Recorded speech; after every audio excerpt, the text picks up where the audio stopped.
Okay, so we're back here again. We're going to have another conversation about something we've already talked about numerous times. It's going to be wooden combs versus plastic combs. But this is going to be a little bit different here. I have a better camera now, a better lens, so we're going to do some zoom ins. I'm going to zoom up real close so you can all see the teeth here, okay? Because the teeth are the most important part. These ends of the teeth are what's most important when it comes to the quality of the comb. Okay, not the most important when it comes to the quality, but the very important part of these combs. So I'm going to get a nice zoom in. I'm going to show up there. We're going to pick up right there, right now, okay? Are you ready? Good. Glad you are. Let's get this started, shall we?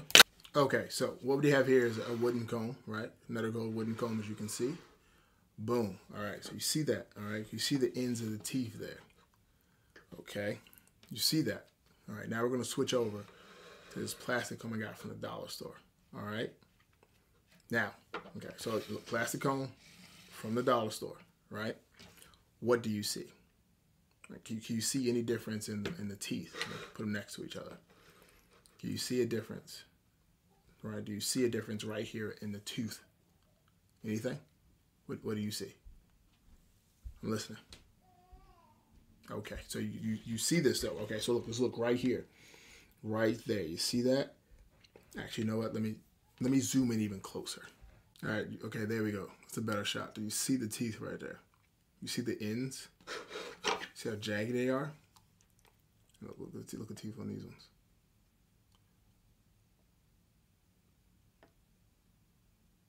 You see that? See how smooth that is?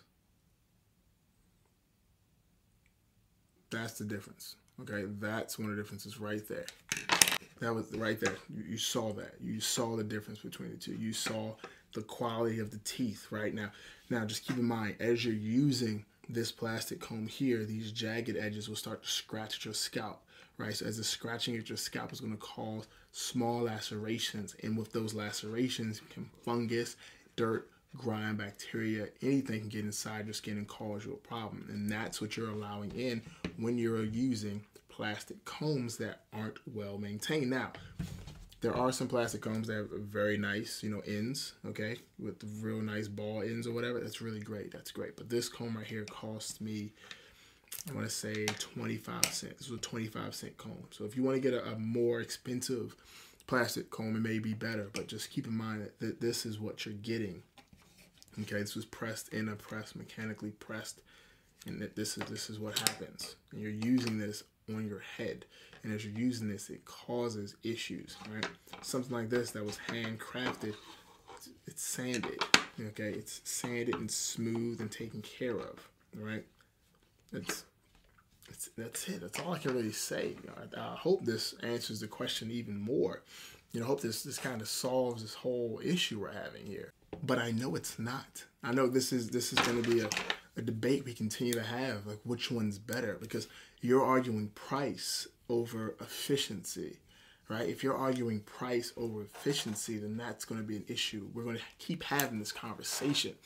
And see, here's the thing, right? I learned a while ago that you should pay the price for the upgrade because it's worth it, right? If you haven't seen my trip to Switzerland or the trip back from Switzerland in first class, it's phenomenal. I learned that when you pay for the cheap tickets or the cheap anything, you're getting what you pay for. You get what you pay for.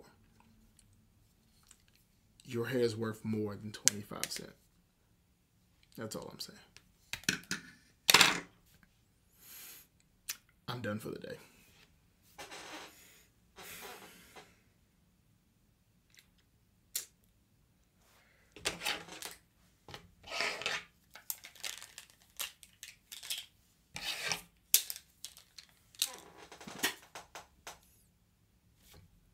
See ya.